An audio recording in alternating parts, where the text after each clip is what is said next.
you seek the housing crisis in Kenya's capital? Well, I would start with the housing crisis with the most affected areas, like the slum areas, and I would partner with the landlords who will sit down with the consultation and find out how we can be able to improve what is already there. For example, if I take Kibera slums, those are settlements where there are landlords who are owning those small houses.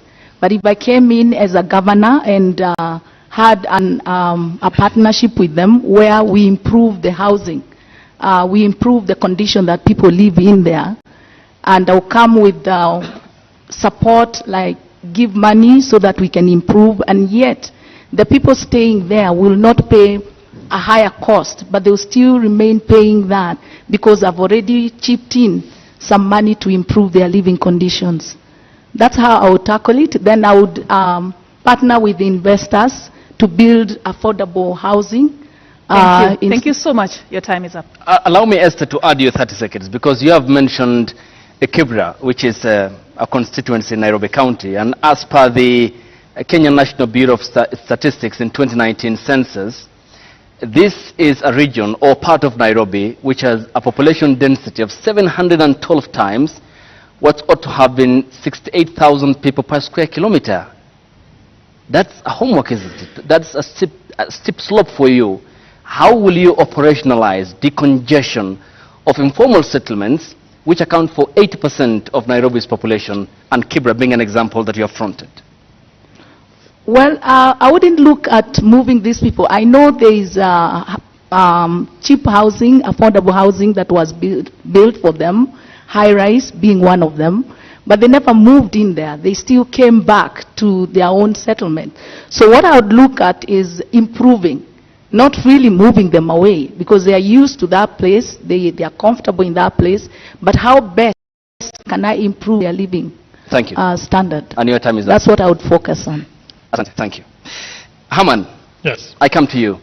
Housing is a national government function, and therefore, again, another cooperation is needed between the county government and the national government. We already are falling short of the targeted 250,000 household units to be delivered. We are doing it.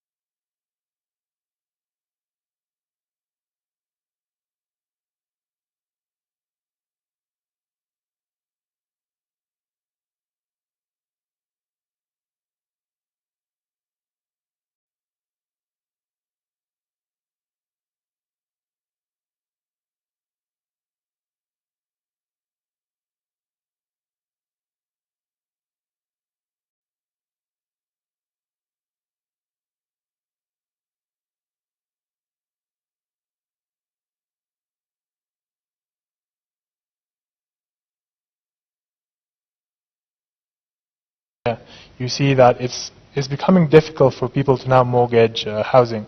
So that's something we should reflect on. Further, for the middle class and upper class, we must encourage investment because, again, this is an opportunity. If I give you a loan to build apartments, I now have the opportunity to earn from interest, and we've succeeded in building apartments for Your people time is up, Nairobi. but I add you 30 seconds. Proceed. Okay. And what I've also studied is, so aside from the whole aspect of this being a business opportunity for us in terms of providing housing to low income, middle income, and upper class people for housing, we also need to reflect on how there are a lot of unemployed people in Nairobi. So I've studied all the manifestos for different candidates, and someone like Wajakoya has spoken of making Isiolo the capital of Kenya. I understood the logic, but this is also something that can be applied here. Because there's too much demand in Nairobi, what if we set up organizations in other counties where people can earn and also find housing? So I think that's something we should also encourage to decongest Nairobi. Thank you so much, Mr. Grawal.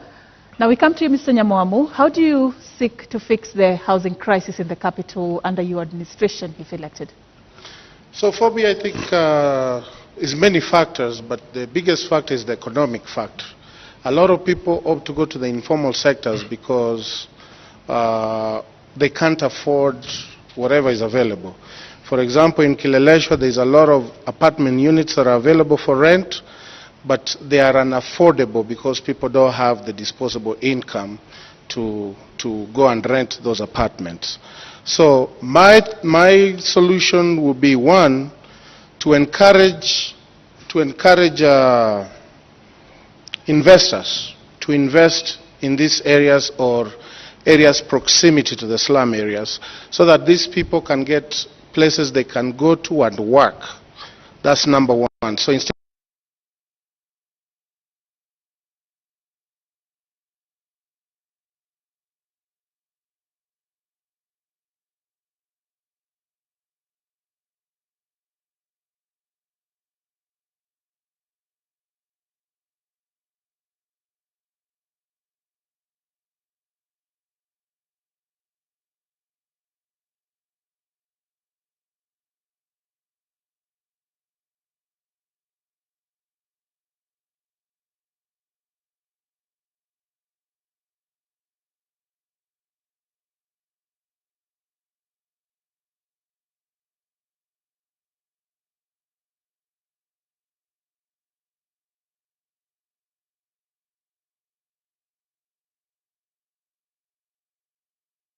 because a lot of people will move out of Nairobi. Thank you. That's how I look at it. Thank you so much. I come to you, Nancy Wamboi Mwadime of the Usawa kwa Wote Party. What's your understanding of the laws that regard planning in the city, and how would you differentiate between residential and commercial areas for purposes of planning and to answer the question of housing? Before I go to planning, You can just move closer Yes, to your microphone. Yes. before I go to planning, I would want to deal with the housing issue, which is an issue which we need to handle. On the issue of housing, some years back, we used to have city council houses, or county government is supposed to be developing homes and give to the Nairobi people. So I would want to go back to that and get the county department on the housing to develop some houses. Number two, I would want to network with real estate developers. I am in real estate industry, and I have seen the gap. We have the developers who are willing to develop the homes, and we also have the Nairobi people, especially who have on the SACCOs and pension. They want homes, but there is a gap in between, because the developers, the SACCO managers, they tell developer they want a ready home, yet they have money lying in the bank. Your time is up, but 30 seconds. When you talk about the real estate industry where you are a subscriber to, do you have an understanding of the complaints lodged in a court of law against you by your employers of mistreatment and lack of pay? I do have, because when you are a developer and the economy is affected, our work is affected. And most of the complaints we have is that we are not finishing the houses. But the problem is not really the developer 100%.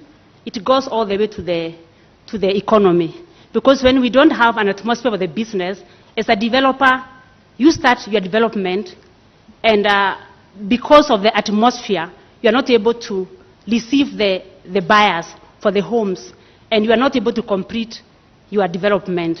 But in this case, what I'm trying to say is that we can have a network between a developer and a SACCO, whereby the developer will develop homes for a particular SACCO using the same fund lying in the bank.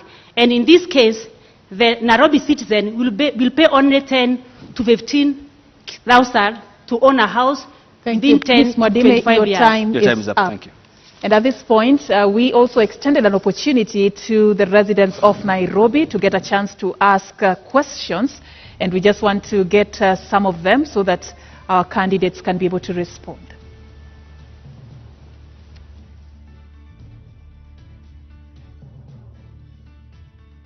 My name is Masi Masila Achola, an executive program leader with the Maxwell Leadership Team and also serving in the Kenya Daima Steering Committee.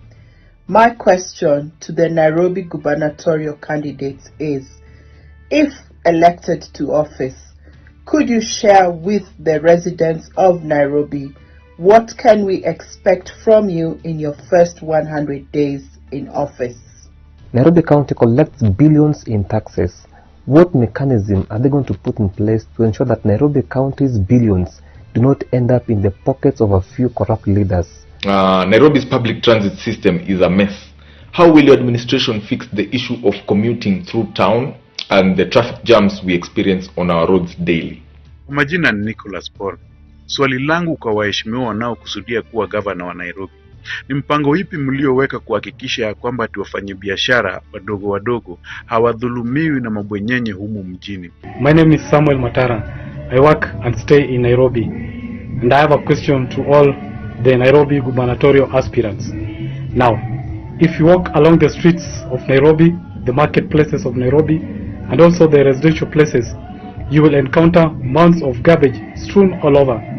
And this is despite the previous governors promising that they will make sure that this city becomes clean.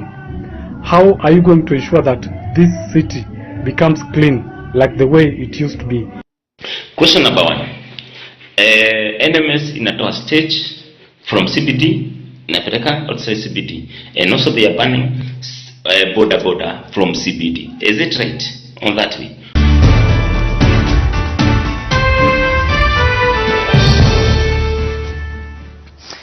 And those are the residents of Nairobi who sampled messages that we did play here, and we did engage them because they are very key and important since they hold the key to City Hall and in exercising Article 1 of the Constitution, since the sovereignty of power lies with them as enshrined and envisioned in Article 1 of the Constitution 2010. I begin with you, Esther Waringa. Vast array of topics from taxes, corruption, malfeasance, small businesses and the friendly environment they want, to planning. What's your response to what some of the sampled messages here had conveyed? First of all, if I heard you well, you've talked about corruption. And I did mention that I'll set systems where in employment and people are vetted, because leadership is key. If you employ people who are corrupted, then they'll mess the system. The other thing is closing the gap of any cartels that takes place. If I heard you well, again, you've talked about if you can say small businesses? Sorry? Small businesses and friendly environment that they are seeking. Yeah, small businesses are very critical because they have a high percentage of employment. I would look at boosting them after COVID, post-COVID. The businesses were affected. So I would form circles that I'll boost money in those circles, and then they would get loans that they pay with minimum interest. And your time is up. They build up. Coming to you, Mr. Grawal Singh, we had tackled the issue of corruption, but I want you to also speak to some issues that have been raised there. What will you do within your first 100 days? And also, what is your plan to improve the welfare and status of those who are running small and medium enterprises within the capital? Okay. So I think the whole question of what are you going to do in your first 100 days is a very generic question. As a governor, it's not about just picking one goal and focusing on it. I feel it should be an expansive goal, and it's all outlined in my manifesto. What I want to do primarily in my first 100 days, if I must state in my first 100 days, is to clean up Nairobi. Because a lot of people in Nairobi are not happy, whether it's in terms of operation or the cleanliness. It does have an impact on the psychology of a lot of people. So I feel cleaning the area in Nairobi is something of paramount importance in my first 100 days. Moving on to SMEs. My running mate is named Michael Kimwele. He works for KCB Bank. He's in the department for SME loans. So there's actually a structured plan we have on how to help SMEs access funding. Because if you look at the history of a lot of countries, how do you stop, for example, the son of an askari being an askari? How do you help the son of a mechanic finally be able to buy a car? It's through providing them with Mr. funding. Grewal, but I add you 30 seconds to proceed. Okay, thank you. It's through providing people with funding to allow them to break out of their environment. If, for example, I've never received over 30,000 in my whole life, how am I going to escape the poverty cycle? It's through having a structured plan, and even we have a system where we'll guide a lot of people in Nairobi how to start a business, how to run a business, and if your plan makes sense, we'll help you get funding for your project. And we also have some sort of mentoring system. So as you're operating, as you're growing your business, you'll still be monitored, supervised, and we work as sort of a team, as a family, so we can help each and every person in Nairobi grow. Thank you. All right, the same set of questions will apply to you, Ms. Nancy Mwadime. Within 100 days, in case you're elected, what will you prioritize? And also, as you do that, you also talk on what you plan to do to improve the status and welfare of those running small businesses within Nairobi. You have 1 minute. So the first 100 days, I'll deal with the employment. We have kept on talking about employment on youth, but around this time we have unemployment, even from age gap between 30 and 40 and even 50. And with this group, I would provide training, free training, and when they are done with the training, we provide them with tools. For example, if you are trained as a mechanic, we release you with tools for being a mechanic. If you train as a trailer, we release you with a trailing machine. For the youth, I would encourage a good number of the youth to further their studies. When they go, the county government and my management will pay their school fees abroad. When they go out there, they'll get visa to further their education. And we'll take care of the fees and accommodation. Okay. But while they are there, they'll be able to work. And your time is up, but why abroad? Why not within the borders of this country? Don't we have what it takes to do that? I was to come to that, but I'm saying I'll encourage a number, because when I encourage a number of them, I'll kill two birds. One, they'll get employment. The second, they'll be able to work for a few hours. And those who are wise, they'll work and send money back home and they support their parent. And for the local youth, I'll also get them to workshop and training, and I'll do the same as for the age gap between 30 and 40. I'll give them tools to start small businesses. Okay, Ms. Nancy Mwadime, your time is up of the Usawa kwa Wote Party. Mr. Kenneth Nyamwamu, how would you respond to the sample questions from the people of Nairobi County? So, first things first, let's make Nairobi business friendly. Let's invite international investors. Let's promote local investors. Let's not criminalize people who are making a living. If we bring international investors and have them in every constituency, people will have jobs, and that will improve our lives of living.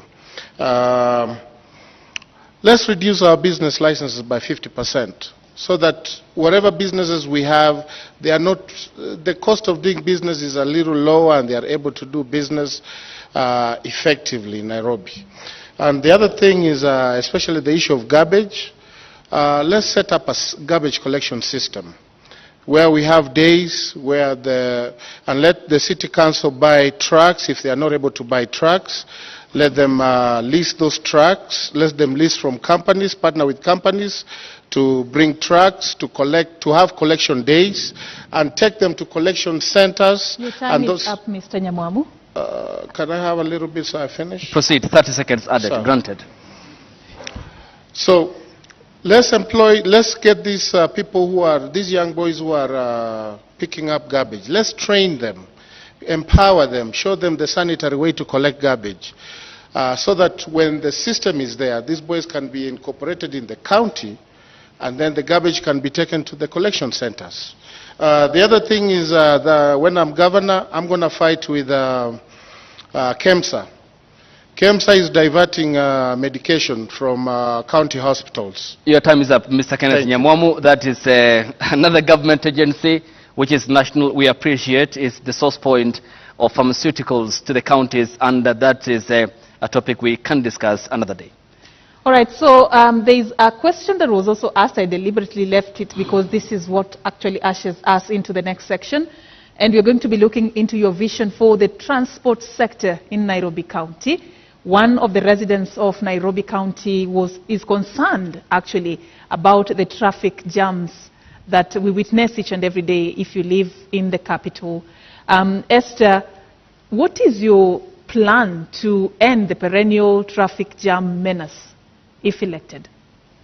Thank you so much. About transport, I would say that if we have proper and efficient transport system that will work, it's good. If I'm elected, I would think of having to refurbish trains, have trains bringing people to town. That would decongest the traffic. I'd also have to have a consultation with the Matatu people and see how best we can have the public transport organized. I would also look at having designated lanes on the road where any buses or a car that has more than 3 people can use that lane so that it's more faster to have them. Your time is up, but are those, I'll add you 30 seconds, are those not efforts that have been tried before? We've seen that in the capital already. Is there anything that you offer as an alternative for the residents of Nairobi? If you can ask the question again. I just want to inform you that those are things that the previous administrations have tried, using trains and also consultations with those who are operating in the public service sector.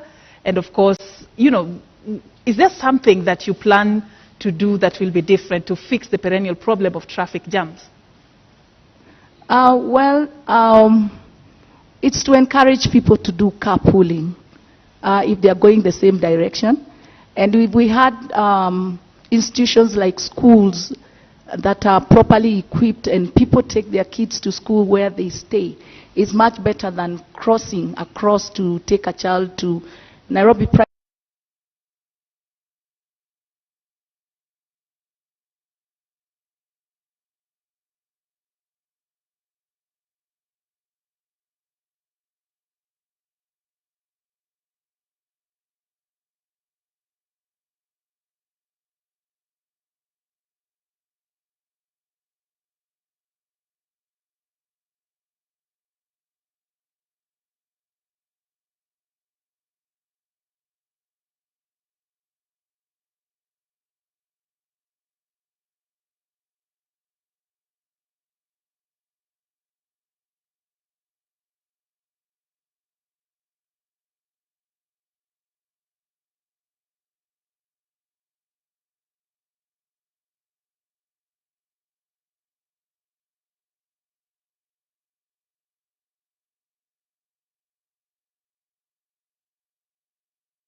Nairobi, we need to have structured mass transport systems that are of quality, that would fairly reduce transport. If I had a solution for me to come from Westlands to Karen, for example, that's quality public transport, I would use that. Your time is up, but I add you 30 seconds. Proceed. All right. I would use that. So we need to have quality mass transport. Something like bringing in double-decker buses into Nairobi would reduce the cost of transport even for the government, for individuals, and achieve the same thing. We can digitize the operation of matatus. Someone with a smartphone, the driver, I can track his phone. And as a user, I can see how far my matatu is and how long it will take. I link my account with that matatu, and then we can also have promotions for students. And lastly, we can also have a digital carpooling system where if I have a saloon car, for example, other people coming to Karen can simply share the cost of transport with me And now this touches on the different classes we have, that's lower, middle, and upper class. Your time's up. All right, we move to you, Nancy Mwadime. Just your strategy of solving the traffic jams in Nairobi County. Before I would think of solving the issue of the transport, I would start by having everyone in Nairobi be able to access the transport, especially the people with special need. I would want us to introduce buses which are accessible to the person with a wheelchair. He can just driving and lifted to the bus and stay in the wheelchair, and when he gets to his destination, just is walk out, so that we can also protect their dignity. About the issue of the traffic jam, this is something which has always been discussed again and again. And at times I look at it, the people who discuss are not even the people who are using public transport. Because when you put the bus stage so far from town, then we expect people to walk that distance. I find that very unfair. For me, I would say I would want to come up with a solution before I get the stage. I would want to come up with a solution before I get the stage out. Okay. But, your time before I get to that... Your time is up. Okay, I add you 30 seconds, but again, clarity. So before I get to the solution, I would advise that we have buses whereby they come across. For example, if the buses are coming from Global, they come closing over to the other side. We have designated road whereby the vehicles will come and close to the other side without saying that the bus stop or the stage will be at Global, and then people have to walk all the way to town. All right, and just to come to you, Mr. Nyamwamu, as well on the same issue of the perennial traffic jams in this country's capital, what is your solution? So first, let's expand the use of BRTs in our city, number one. Number two, let's introduce shifts, working shifts. Let people not come at the same time and leave at the same time. Services that don't need people to come to start work at 8, they can have shifts from maybe 11 to, I don't know, add 8 hours to that. But the concept is to have people come to work at different shifts. In essence, there was something that was talked about in 2013 about introducing Nairobi into a 24-hour economy. Let's introduce that 24-hour economy where we can have shifts. Some people come at this time, or that time. Another thing we can do about congestion is to have car holidays, days where, we don't allow private cars or cars of particular whatever to come into the city. Let everybody use the BRTs or whatever public transportation is available to come to the city. Thank you. That will help with decongestion. Your time is up. And I start with Esther Waring on podium number 1. Your closing remarks, 30 seconds, and kindly adhere to the time. I would say that the national government funds distribution to be considered, because the county government has more of the functions, yet not enough money to fulfill those functions. And the other thing is that I would say is that I've lost my mind. Okay, and your time is so much. That is all I would say, that in partnership with the national government and the county government would really bring a smooth running of this city. Your time is up. Thank you. Thank you. Mr. Haman Grawal? Okay.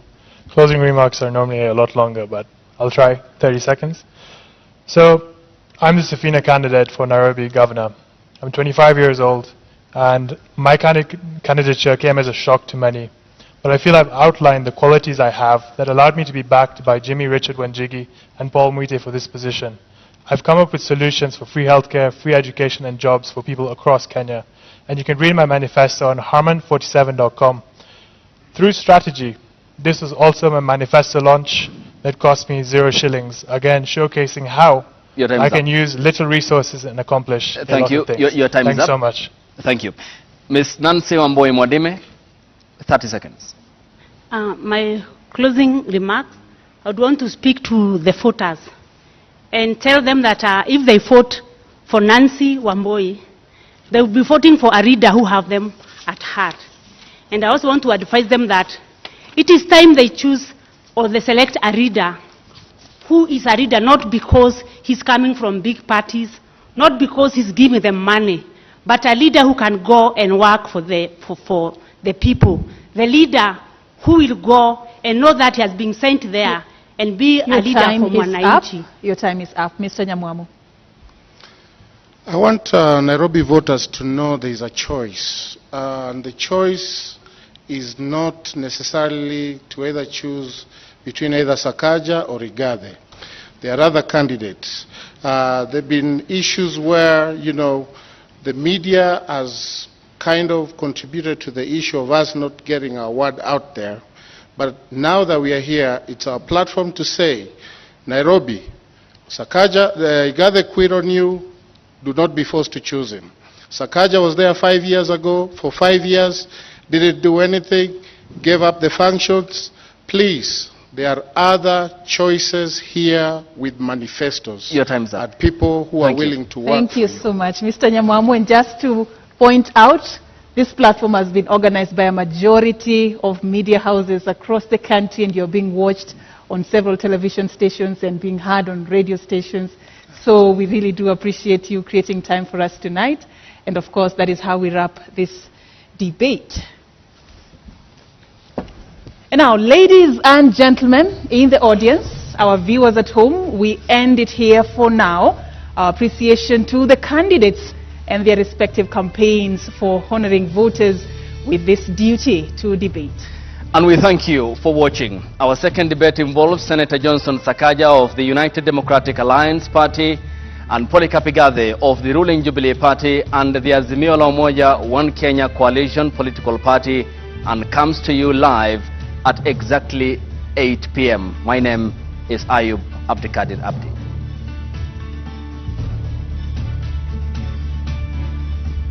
Check it. Let's talk about banking.